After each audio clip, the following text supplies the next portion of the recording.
Okay.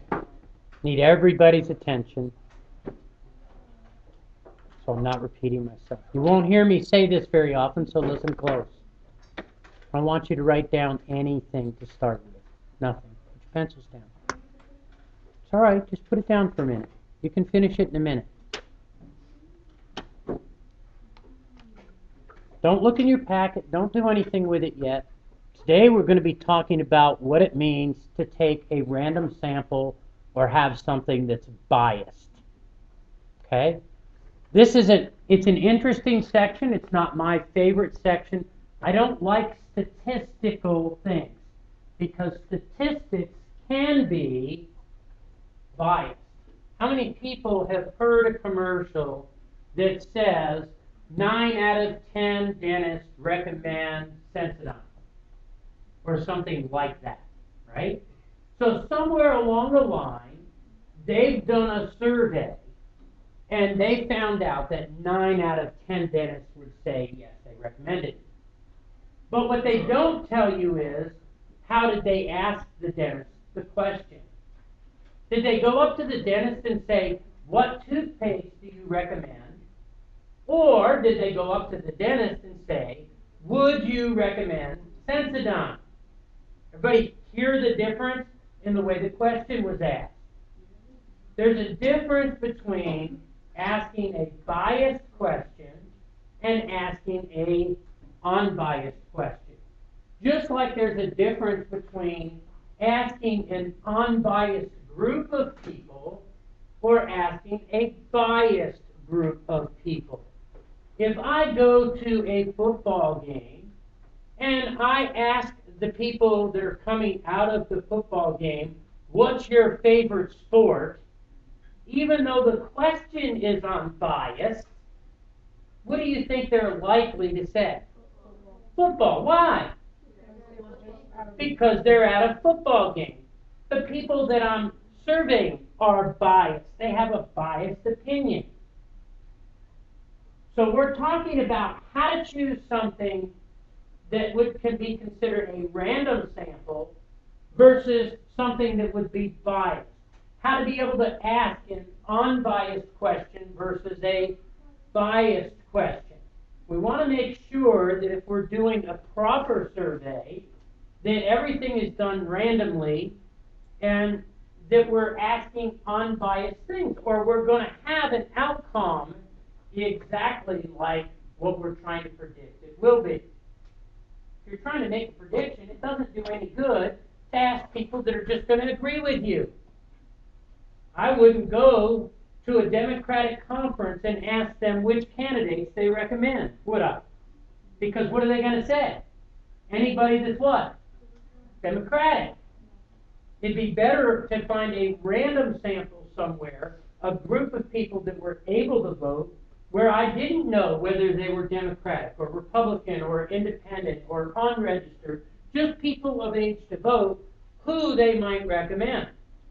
Everybody understand the difference between that? So, let's just take a look at what's up here.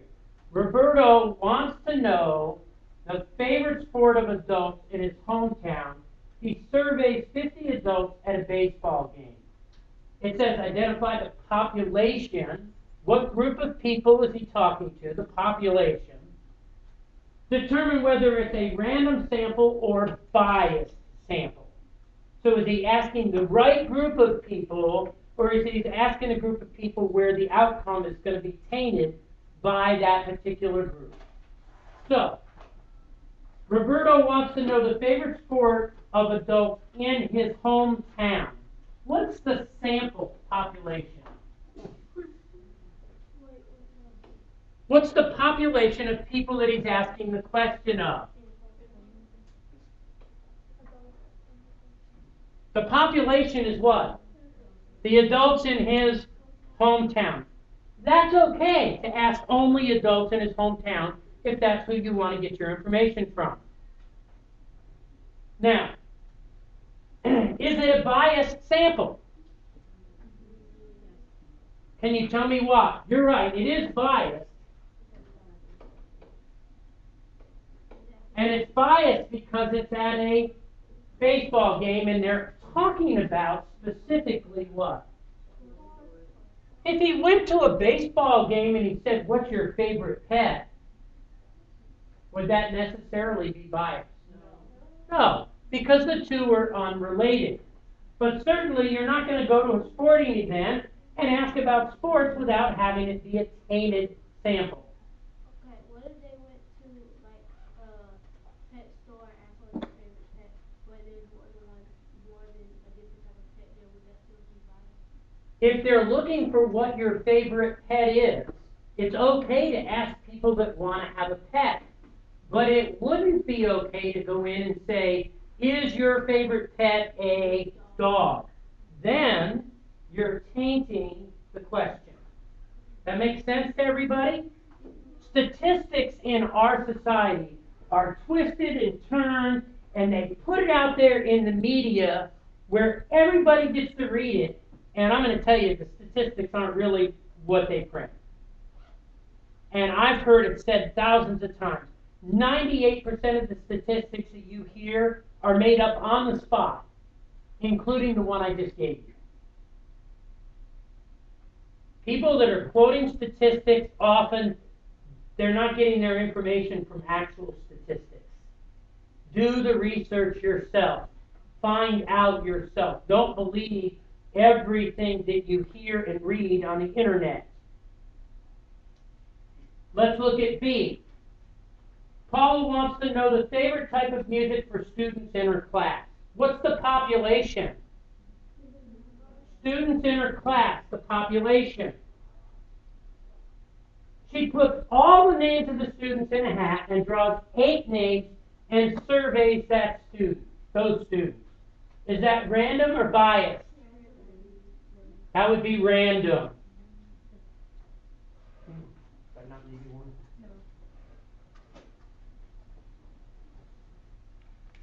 We're not even looking at it yet. Okay? Leave it just like that. This number 3 down here says, how might you choose a sample of size 20 to determine the preferred practice day for all of the players in a soccer league? First off, what's the population? The players on the soccer league. How can I make sure that if I want to do a sample that I'm not biased? How can I choose 20 people?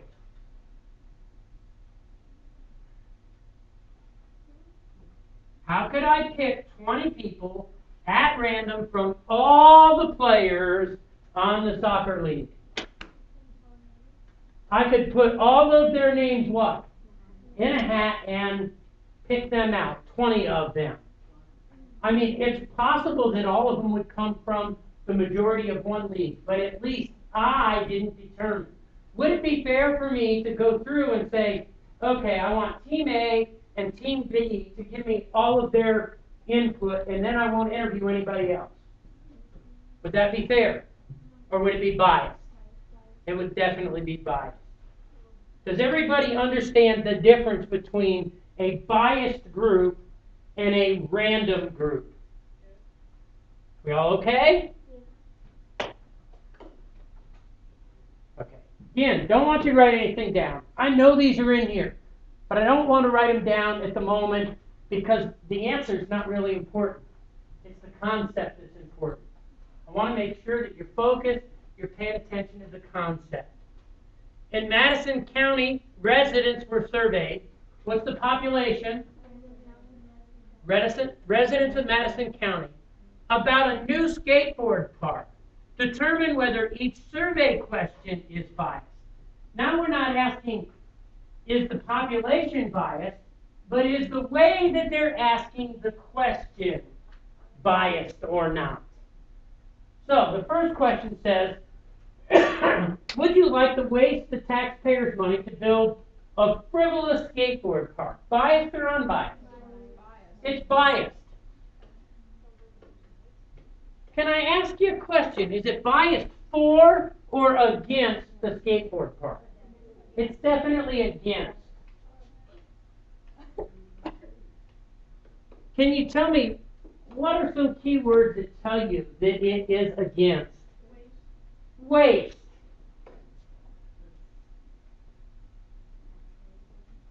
It's tied to that, taxpayers' money.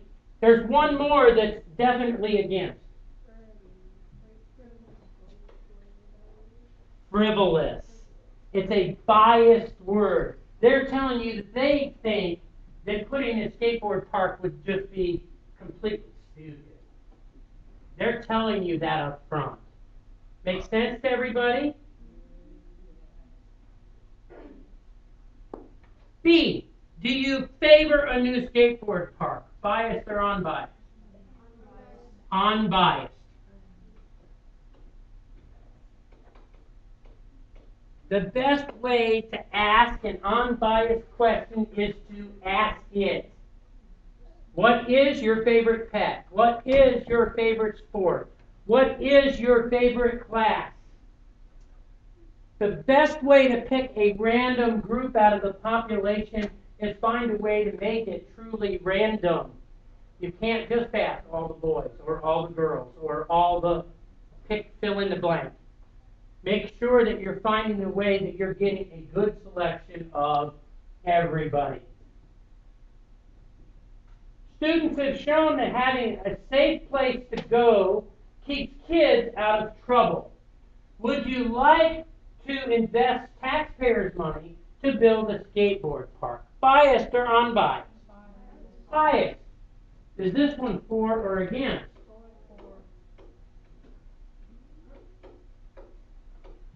What are the key words here that help me recognize that it's for the skateboard park? Safe place. They're telling you that they think that having someplace safe is a good idea. Invest.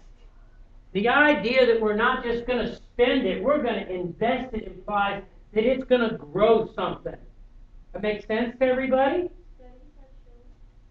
Yeah, this is just telling me that the studies are implying this. This goes back to the fact that, listen, guys, I'm going to tell you, a lot of people will say in advertisements and almost anything that you pick up and read that where they're trying to sell their product, they'll say, studies have shown, scientists have proven that. Listen, if one scientist has proven it, they have the right to publish that. Right? Does that mean every scientist has proven it? No. Does that mean that every scientist even agrees with it? No. Every dentist doesn't necessarily recommend a particular toothpaste. But yet every time you listen to an ad about toothpaste or a toothbrush or dental floss, you'll find that they've been recommended by the association. And I almost guarantee you, the questions that were asked, they were biased. The question itself. Not the group. They had to ask dentists. That's the only group that really mattered. But the way they asked the question was biased. Everybody understand what the difference between a biased and an unbiased question would be. Okay. Now, open your packet to where you see your turn, number 5 and 6. And you're going to find them on the bottom of page 313.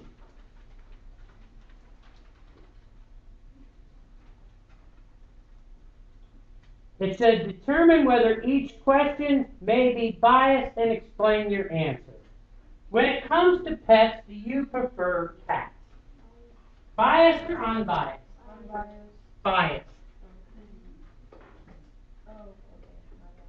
But it also says to do what? Explain. Why is this biased?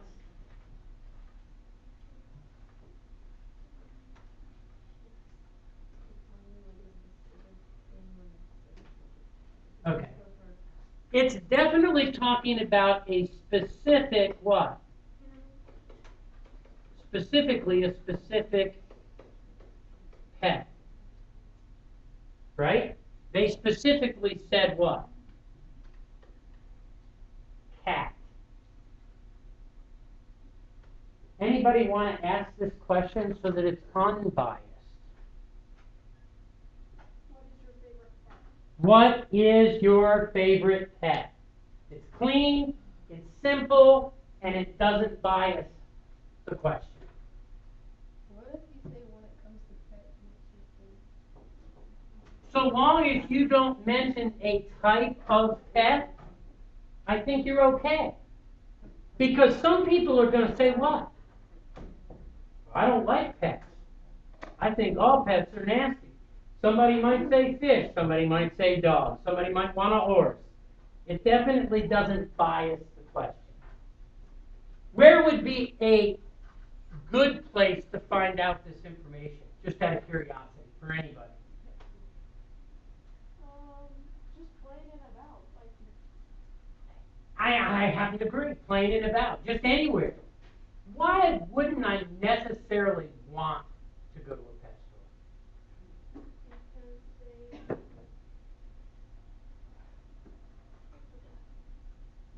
Because they'll tell you all the good things, not the bad things, so they want you to buy it. Yeah, I'm just talking about the people going into the pet store.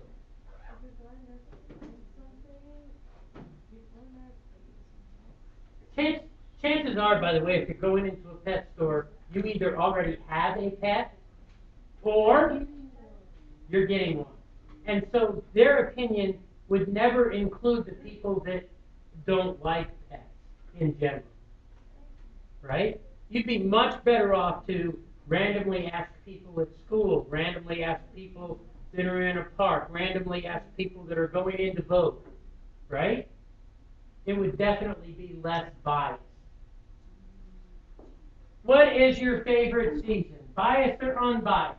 Unbiased. Unbiased.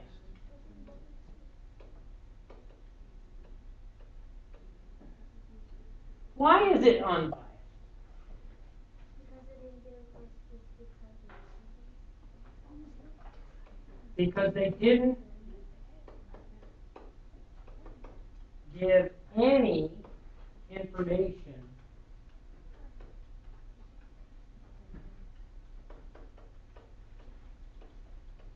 about the seasons.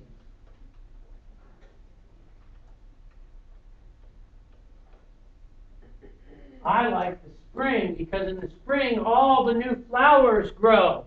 What's your favorite season? Biased or unbiased? Why? Because I talked about what my favorite season was and I told you some of the good things. I hate winter. It gets cold in the winter. Things freeze over. What's your favorite season? Biased or unbiased? Biased, because I mentioned something negative about something. Does everybody understand the difference between something that's biased and unbiased? Did you get it?